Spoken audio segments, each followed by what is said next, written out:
Saudi আরবে আদালতে দুই ভাই ঝগড়া করছে। এক ভাই বলছে মাকে আমি রাখবো, আরেক ভাই বলছে না মাকে আমি রাখবো।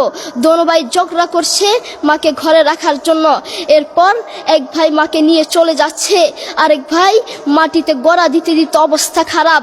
সৌদি আরবে আদালত হয় মা বাবাকে ঘরে রাখার জন্য, আর আমাদের দেশে আদালত হয় মা বাবাকে ঘর থেকে বের করার জন্য, ঠিক কি না? যুবক, তোমাকে বলছি, তোমার বন্ধু তোমার আপন নয়, তোমার বউ তোমার আপন নয়, তোমার শ্বশুর শাশুড়ি তোমার আপন নয়। এই পৃথিবীর বুকে আপন হলো তোমার মা এবং তোমার বাবা। ছেলে বিদেশ থেকে এসে শ্বশুর বাড়িতে গিয়েছে, তারা তাকে উল্টাপাল্টা বুঝিয়েছে। এখন বাড়িতে এসে সে বলছে মা তুমি আমার টাকায় খাও, আমার ঘরে থাকো, আবার আমার বউকে পিটাও। এই কথা শোনার পরে মা বাথরুমে গিয়ে আধা ঘন্টা কাঁদতে লাগলেন। কেঁদে অজু করে নামাজে দাঁড়ালেন।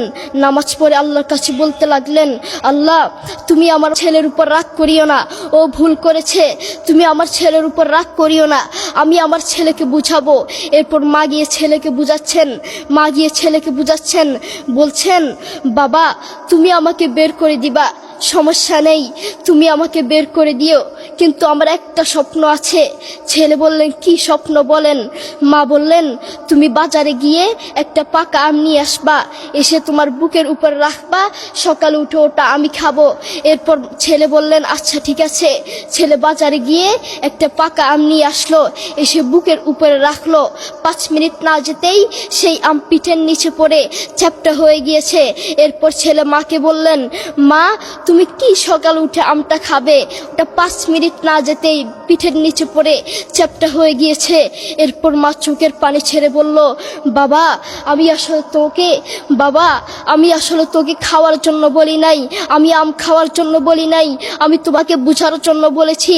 তুমি আজ একটা রাত এই আমটা রাখতে পারো নাই, আমটা বুকের উপর রাখতে পারো নাই, আর আমি সেই তোমার দুঃখিনী মা যে 1 বছর 2 বছর নয় 3 বছর নয় পাক্কা 5টা বছর এভাবে তোমাকে রেখেছি। আমিও যদি তোমার মতো এভাবে ঘুমাতাম তুমিও তো আমার পিঠের নিচে পড়ে চ্যাপ্টা হয়ে যেতা। এরপর ছেলে চোখের পানি ছেড়ে বলল মা আসলে আমি বুঝতে পারি নাই তুমি কি জিনিস আসলে আমি বুঝতে পারি নাই। করোনা আসার পরে প্রমাণ করে দিয়েছে কে আপন। এক মেয়ে তার মাকে ফোন করে বলছে মা আমার স্বামীর করোনা হয়েছে। মা বললেন সাবধান, তার কাছে যাবি না, আমি সকালে সিএনজি পাঠিয়ে দিব, তুই টপ করে সিএনজিতে উঠে যাবি।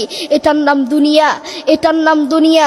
করোনা হওয়ার পরে বন্ধুর কাছে যায় নাই, করোনা হওয়ার পরে শ্বশুর শাশুড়ির কাছে যায় নাই, করোনা হওয়ার পরে স্বামী স্ত্রীর কাছে যায় নাই, কিন্তু করোনা হওয়ার পরে এখনো ইতিহাস আছে মা তার ছেলেকে গিয়ে চুমু খেয়েছে। করোনা হওয়ার পরে এখনো ইতিহাস আছে বাবা তার ছেলেকে কাঁধে নিয়ে হাসপাতালে গিয়েছে, ঠিক কিনা? যুবক, তুমি তোমার মাকে তুমি ঘর থেকে বের করছো, তুমি তোমার মাকে বৃদ্ধাশ্রমে পাঠাচ্ছ, তুমি তোমার মাকে হত্যা করছো, তুমি তোমার মাকে জবাই করছো। তোমার মতো নাফরমান এই বাংলার জমিনে আরেকটাও হতে পারে না, ঠিক কিনা? যুবক, তোমাকে বলছি, তুমি জানো তোমার মা কি জিনিস? তুমি ছোট ছিলে তো বুঝতা না। যেই মা তোমার জন্য সারাটা জীবন কষ্ট করেছেন, মাথার ঘাম পায়ে ফেলেছেন, সেই মাকে তুমি ঘর থেকে বের করে দিয়েছো, সেই মাকে তুমি বৃদ্ধাশ্রমে পাঠাচ্ছ। তুমি জানো তোমার মা কি জিনিস? তুমি খোঁজ নিয়ে দেখো, তোমার মা কিছু খেতে লাগলে তোমাকে ছাড়া খেত না, অল্প একটু খেত, আর সব তোমার জন্য রেখে দিত। আর তোমার বাপ হোটেলে গিয়ে শুধু অল্প একটু ডাল ভাত খেত, আর তোমার জন্য সব রেখে দিত। তোমার মার তোমার প্রতি এত মায়া, তোমার বাবার তোমার প্রতি এত মায়া, সেই বাবাকে তুমি ঘর থেকে বের করছো, সেই মাকে তুমি ঘর থেকে বের করছো, বৃদ্ধাশ্রমে পাঠাচ্ছ। তোমাকে আল্লাহর সামনে আসামির কাঠগড়ায় দাঁড়াতে হবে।